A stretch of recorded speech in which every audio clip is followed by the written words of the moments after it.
தீபாவளிக்கு பொங்கல் வைக்க முடியும், பொங்கலுக்கு தீபாவளி வைக்க முடியுமா அப்படின்னு நான் கேட்டேன்னு வச்சுக்கோங்களேன், இதெல்லாம் ஓல்டு காமெடி அப்படின்ட்டு கமெண்ட்ஸில் கழுவி ஊற்றுக்குன்னே நிறைய பேர் வந்துருவாங்க.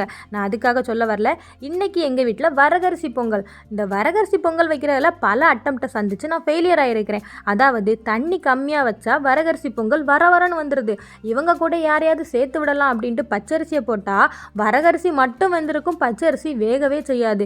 இந்த மாதிரி பல பிரச்சனைகளை சந்திச்சனால இந்த முறை தெளிவான பொங்கல் வைக்கிறதுக்காக பாசிப்பருப்பையும் வரகரிசியையும் நிறைய நேரம் ஊற வச்சு இவங்க கூட நிறைய தண்ணியை வச்சு குக்கரில் வச்சா குக்கர் மக்கர் பண்ணுது.